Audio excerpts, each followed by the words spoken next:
It's brilliant to be here and to see all these different banners and union banners and different groups and organisations and individuals. Together we have to fight climate change. We're going to have to fight it. We're going to have to do it together, because the people at the heads of government and the heads of businesses, as people have already said, are not that interested. They are more interested in maximising profit. That is why they have taken 26 years, 27 years so far, and they have done precisely nothing. I'm here speaking on behalf of Swansea Climate Action Network. That is a network of people and organisations. We all differ in lots of different ways. We have different political backgrounds. We have different opinions about everything. But we can unite on what we've got in common, which we need to stop climate catastrophe, and we need to work together to do that.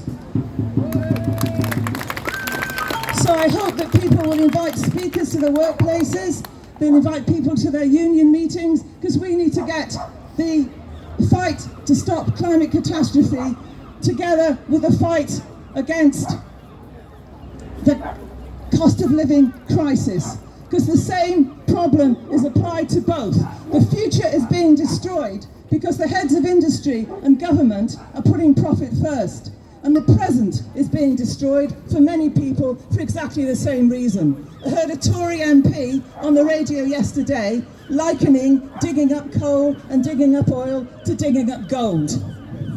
That is how he sees it. He doesn't see the poisoning and the destruction and the hell that is opening up before us. He sees it in terms of money. And those are the people we've got to oppose, because the fight for a green economy is a fight for full employment. Is a fight for jobs, because we're not going to be able to change this system without a massive amount of work. And the people at the top of society, the billionaires, the millionaires and so on, and the governments, they say, we can't afford it. What they mean is, they don't want to afford it, because they can make a lot more money out of oil and fossil fuels, and they want to keep it in their back pocket and spend it on yachts and their luxury living, while the rest of us haven't got enough money to feed our kids properly. It is part of the same battle. The same mob, the same mindset is saying to people now, like teachers, rail workers, cleaners, nurses, everybody, postal workers, people who make this society and keep everything going, teachers, they're being told, we can't afford it, we can't give you a decent pay rise. And it's the same rubbish lie. We're one of the richest countries in the world, and the government prefers to spend its money on handouts to the rich. That is the fight we've got, and that is what we've got in common. Greenpeace held a survey of oil workers. Oil workers have got kids too, and they found that oil workers want to retrain to work in renewables.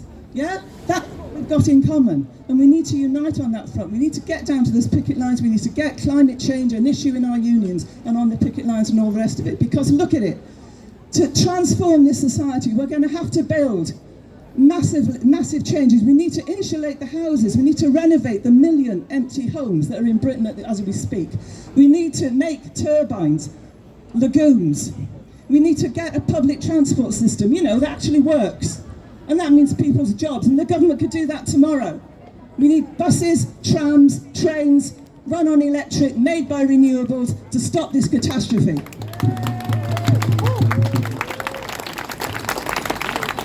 The reason I'm going on about this is because we're being sold a narrative. We're being sold two narratives, and they're both lies. And one of them is, we can't afford it. Well, that's rubbish. The reason it's expensive is because it pays for jobs. And the other lie we're being told is that greening the economy will cost people jobs. Well, actually, the opposite is the case. Tata Steel needs to be repurposed, because we need steel for turbines, don't we? We need steel for trams and trains, don't we?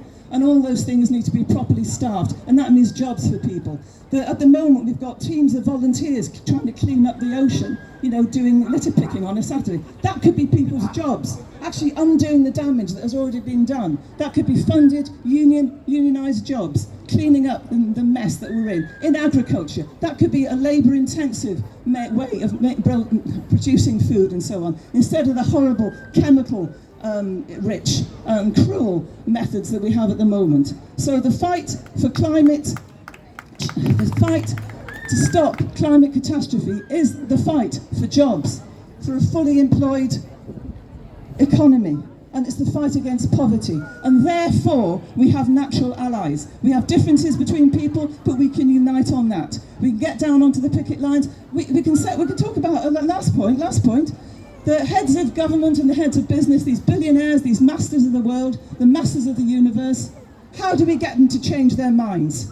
Well, I'll tell you how we get them to change their minds. We can stop asking them nicely, because they're not interested. We can stop appealing to their better nature, because if they had a better nature, we wouldn't be in this mess. I ask you to look to the dockers. They were offered a 5% pay rise, which is of course a pay cut.